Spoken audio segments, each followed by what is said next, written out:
Welcome to the Computer Literacy Center's online instructional video about functions in Microsoft Excel. Functions are predefined operations designed to simplify complex calculations, saving you time and effort. My name is Canon Christensen, and I will guide you through this tutorial. In this tutorial, you will perform operations on data in a spreadsheet using functions like sum and average, and make calculations with constant values using absolute references. If you'd like to follow along with the instructions, click the link to download the start file. Open the file from the Downloads menu and click Enable Editing to get started.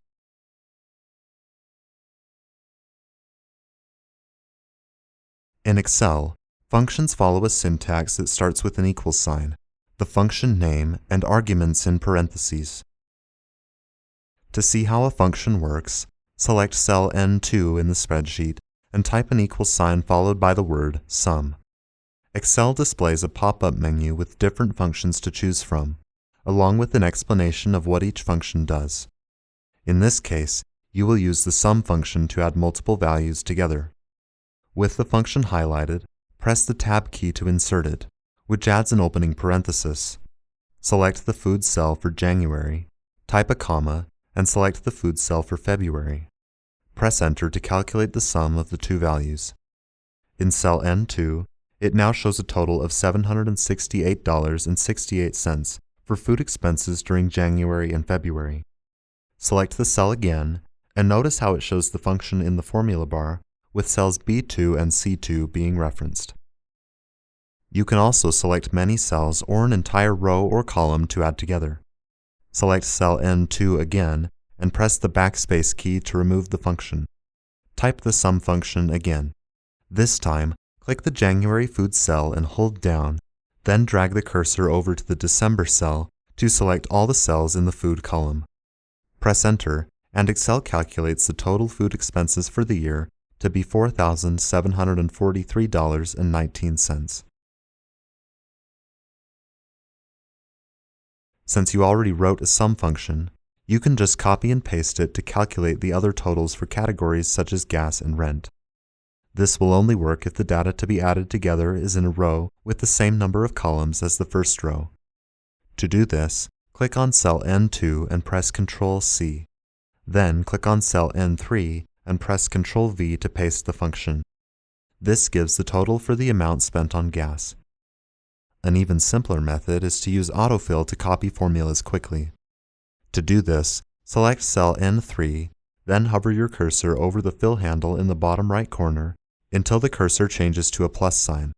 Then, click on the fill handle, drag it to cell N7, and release. Now all of the rows have been totaled. You can also use the AutoSum tool to predict which rows to add together and apply the calculation in one step. Select cell N8 and click on the AutoSum button in the editing group. Excel predicts that you would like to add the values above cell N8. Press Enter, and it calculates the total expenses for the year to be $30,109.39.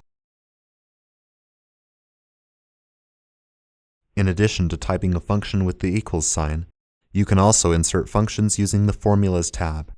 To calculate the monthly average for the amount spent on food, select cell O2 and click on the Formulas tab. Select Insert Function, and a dialog box appears. To find a function, you can either use the search box or select from a category. Click the Category drop-down menu to view the available functions.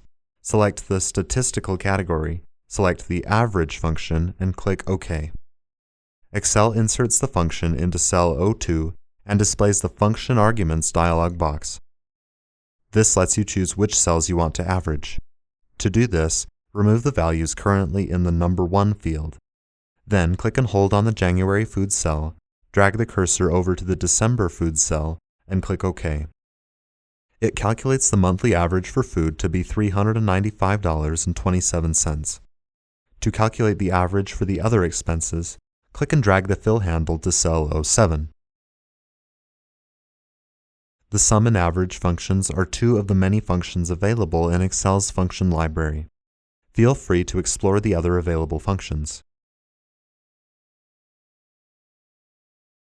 When you copied functions using copy and paste, or with the autofill feature, you used relative cell references.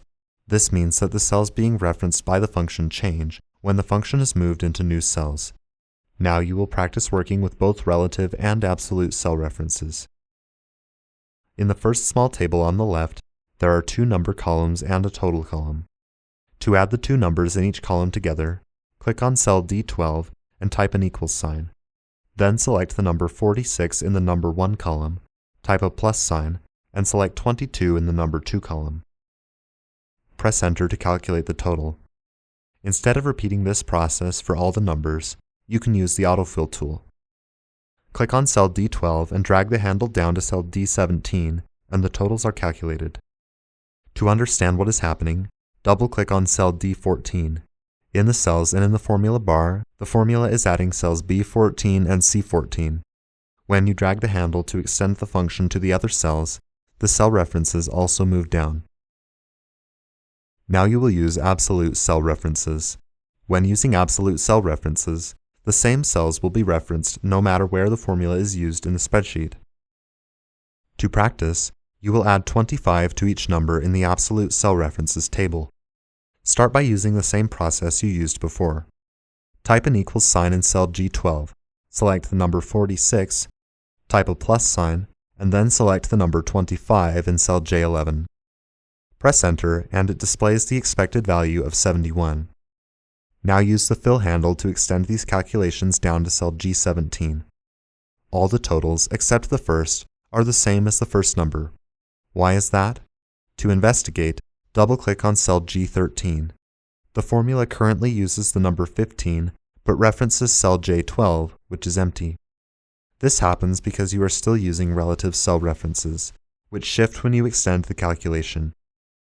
This isn't what you want in this case, because you're trying to reference the value 25, or whatever value is in cell J11. To fix this, you'll need to use an absolute cell reference. Select cell G12, double-click on it, and type a $ in front of the letter J and the number 11. The $ in front of the J locks the column, and the $ before the 11 locks the row. Alternatively, you can press the F4 key on your keyboard to add the $signs. Press Enter, and it recalculates the value of 71. Extend this formula to cell G17. And now the totals from adding 25 to each number in column F are accurate. If you double-click on any of the totals in column G, it shows that each formula references the absolute reference cell. A major benefit of cell references is that when you update the values in the cells, the total is updated as well. For example, change 25 to 100 in the absolute reference cell, and the totals update to match the new value. In this video, you performed operations on data in a spreadsheet using functions like sum and average, and made calculations with constant values using absolute references. For more information about Microsoft Excel and other computer literacy topics, visit our website at weber.edu/clc.